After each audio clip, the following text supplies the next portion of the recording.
Hey, what's up guys? TCG Reload here, and we're coming in with a deck profile for Modern Ice Barrier. Let's get right into it.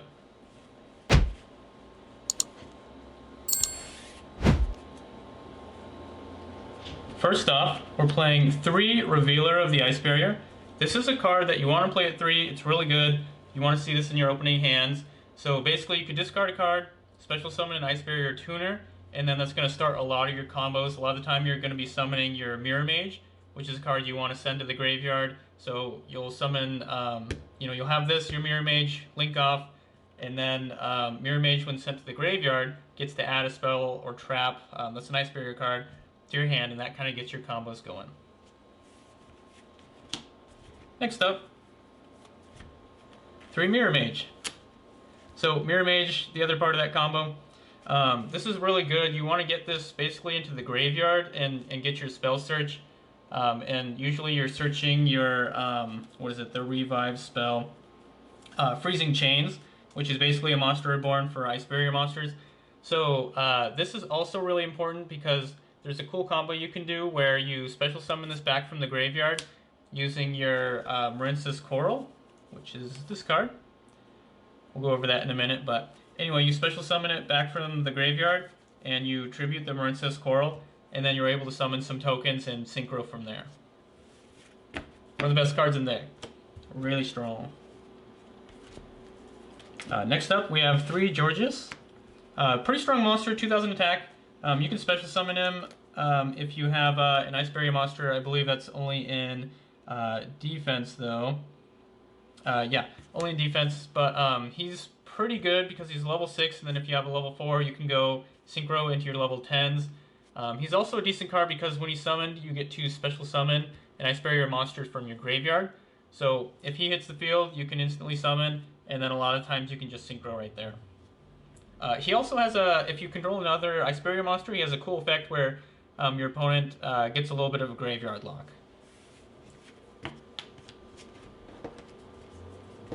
Next, we're just playing 2 of the Hexa. This card's pretty good. I wouldn't quite play this card at 3. What it does is it lets you send a card from your deck to the graveyard, level 3 or lower, and then this card changes its level depending on what you send. But a lot of the times you're sending your Mirror Mage and just kind of getting your combos going from there.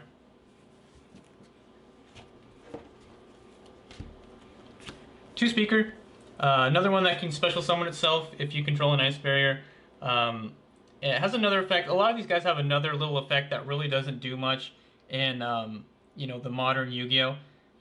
But defense position monsters your opponent controls cannot change their battle position, so that doesn't really come up very much. But the effect that is really good with this is you can banish it from your graveyard and summon a token, which is part of one of our big combo lines for getting our synchro monsters out. Getting into some of the one-ofs here, we have Warlock of the Ice Barrier. This is a pretty good card to play against like Branded, even like Snake Eyes, Chimera, things like that, because it's going to slow them down with their spell cards they're going to have to set before they can activate them, so that's going to slow them down and give you some time to get some damage in and draw some hand traps and win the duel. Alright, another one of General Wayne. Usually a card that you're going to summon off Lancia, like Warlock. But what this card does is on summon you get to search a spell or trap from Ice Barrier card. And then this is going to be really good against like decks like Labyrinth and things like that because it's going to banish any spells and traps that are leaving the field. So if your opponent is playing a deck that really likes to recycle spells and traps from their graveyard, this is a good choice to summon off Lancia. Last one of is General Raiho. He's really, really strong. Usually the first card I'm trying to get on the field from Lancia. What he does is he's just going to really make your opponent's resources go down because they have to discard in order to resolve their monster effects that are activating on the field, which is a lot of decks these days. So he's going to really just chip away at your opponent's resources. And if you have more cards in hand, like doing your draw 4 combo, which is really crazy, I'll go over here in just a minute, he's going to be a really good asset. Alright, getting into some of the non-Ice Barriers, we have 3 Swap Frog. Pretty much what you're doing with Swap Frog is you're sending a card from deck to graveyard, usually the Mirror Mage, and getting your spell, and then starting your combos off like that.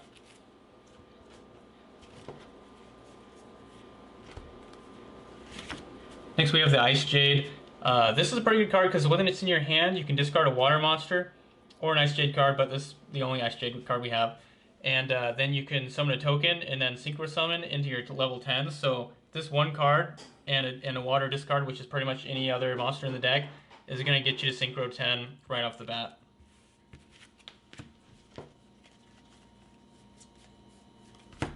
Going into the spells, we have 3 Medallion. Pretty much just your searcher for the deck. It's like Rhoda, just adding any Ice Barrier from deck to hand. So if you already got some of your combo pieces in hand and you just need that one more to get it going, this is good.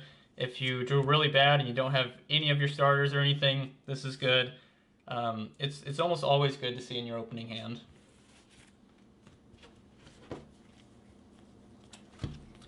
Couple of one-ofs. We have Freezing Chains and we have Winds over the Ice Barrier. So Freezing Chains is the card that I talked about earlier. It's like a Monster Reborn. You're pretty much going to search this when Mirror Mage goes to the graveyard. Then you're going to play it, revive your Mirror Mage, and start comboing from there. This card is kind of a newer card for me at least. I've been seeing a lot of decks playing with it. I'm kind of experimenting with it. I haven't got to play this a whole lot yet, so kind of not sure about it yet. Might cut it, might keep it. Not sure. Let me know in the comments if you like it. Getting into some of the hand traps here, we're going to play 3 Drollen Lockbird. We're going to play 1 Ash, 1 Effect Veiler, and the reason we're playing those at such small ratios is because we're playing 3 Crossout. So the Crossout is just to kind of protect us and make sure we don't get hand trapped, and so we can go full combo. We're also playing 3 Imperms. Imperm is my favorite hand trap. I play this at 3 in almost every single deck. Then we're playing a Gozen Match. We play all water monsters, so Gozen Match pretty much has no effect on us. It's going to hurt a lot of other decks. Doesn't really hurt Tenpai. You know, there's certain decks out there that are really going around right now, but a lot of them are really going to be limited with the Gozen Match on the field. Ice Barrier. So the plain old Ice Barrier trap card is pretty much, you know, you're going to send a high-level Ice Barrier from deck to graveyard and then just add it right back to your hand. That's the main thing you're going to do with it. So it's just a searcher, kind of like Medallion, but a little bit different. And then the one called by, got to protect yourself from the hand traps along with the crossouts there to kind of help you out. So making sure you can go full combo. That's it for the main deck. Let's go ahead and take a look at the extra deck. We have 3 tokens because we play a lot of tokens in this deck. You're going to be summoning stuff and synchroing off and summoning tokens and synchroing off those tokens and summoning more. So 3 tokens, pretty important. 2 Lancia, the boss monster of the deck. So this is a really good card, but it's kind of weak. It's easy to negate. So if this card gets like Impermed, Effect Veilered, or like Forbidden Droplet, whatever, then it's basically sitting there not doing a whole lot besides being fairly strong in attack. But what this does is that if your opponent special summons, you're able to special summon an Ice Barrier twice per turn. So a lot of the times what you're doing is summoning those one-ofs, depending on what your opponent's playing, and really stalling them out and making it so they are kind of have a floodgate against them, really. So Lance is really good. This can also summon your synchro cards from your extra deck, so if you just want a powerful monster to be summoned out, you can use this. A lot of the times we don't really do that until this card like dies and leaves the field. Then we're able to treat that summon as a synchro summon and get the synchro summon effects. A card that we often summon when that leaves the field is this guy. Because basically it's saying like, okay, my boss monster just left the field. I'm going to summon this and then instantly get to banish 3 that my opponent controls. If they get rid of this, we are going to be summoning the Trishula. Pretty much you don't really hard make the Trishula. At least I don't very often. But we use this Trishula to summon this Trishula. So, all right, we have a couple of Xyz monsters. We have the Bahamut Shark, the Toad, and then the Stealth Kraken. So you guys probably know this, but summon the Bahamut Shark, get the Toad out, and then that's an Omni Negate. And this card is kind of a tech choice. Doesn't really hurt a lot of decks, but it makes everything water on the field. So if you're playing against Tenpai, if you can't tell that I hate Tenpai, this card can definitely help you out. Doesn't see a lot of play, but once in a while it can be really important. couple of level 8s here. This card you usually summon on turn 1. This card you usually summon on turn 2. This is going to do a lot of damage. And this is going to be more defensive because it's spell and trap negate.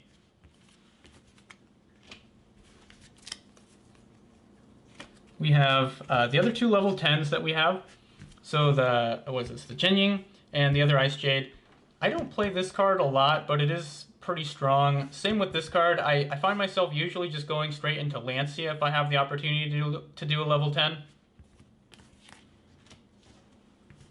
And then last 2 Synchro Monsters, the Coral Dragon and then the Crocodile. So the combo here is basically you're going to Synchro into your Coral Dragon, and then a lot of the times you'll have the Speaker Engrave, so you're going to banish that and get some more tokens using your Mirror Mage to pop a monster, getting tokens, and then use this and some tokens to summon into that. And then what that's going to do is, usually if you set it up right, you're going to draw 3 cards off this because that's the number of non-tuners you use. And then when this leaves the field, you're going to be drawing 1 card. So you're going to draw 4 off these. And hopefully the goal here is to draw into as many hand traps as you can, setting these up on turn 1 and then just having a lot of interruptions for your opponent. This can be an interruption as well. You have to discard 2 cards, but it can be kind of something that comes in handy once in a while. Last 2 cards, we have Salamangreat Owl Mirage. So this is just kind of comes into play once in a while. Like if you draw bad and you don't have a lot of your starters, you can summon like your Mirror Mage, link it off for this, get Mirror Mage in the graveyard, and then start comboing off from there. And the last card of the deck, the Marincess Coral Anemone. So this is pretty much, you need this for your Crocodile Coral Dragon combo. So you'll get this on the field, summon your Mirror Mage back, Mirror Mage pops this card, and then you summon tokens and start synchroing from there. Let's check out the side deck. 3 Threatening Roar, because I am so tired of playing against Tenpai and losing.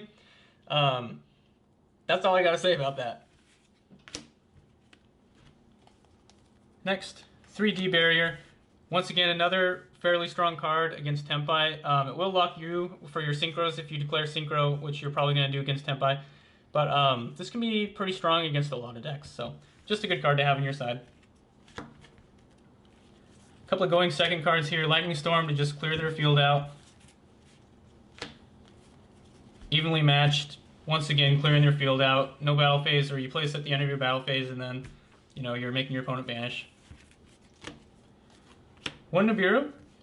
This card is usually not used offensively, but more defensively. So you summon a lot with this deck, and if you have this in the side, or side this in, and have your crossouts, it's going to protect you. All right, we play 1 of these to once again kind of protect us with the spells. You send an Ice Barrier card from hand to graveyard, and then it's going to slow down spells a lot. So if you're playing against like branded, a lot of like fusion decks and things like that, it's going to really protect you. There can only be 1. This card doesn't hurt your deck a ton, but it's going to hurt a lot of other decks a lot more than yours. So kind of weigh it in. If they're playing like a lot of the same stuff, then you're going to want to side this in. If not, then definitely don't. And then this card, along with your Goes and Match, if you're playing both of those, I mean, that's like real nasty. So you can definitely lock out a lot of decks. Just the 1-ofs, you got to draw them. Last card is Harpy's Feather Duster, because we're just going to clear the back row before going second, and then start attacking with some of our beefy monsters like Lancia. That's it for the Ice Barrier deck. If you enjoyed this video, make sure you give us a like below. If you have any comments or suggestions on the deck, please drop them down below. Keep the Yu-Gi-Oh community positive and be nice and respectful. And let's go ahead and subscribe and stick around for the next video.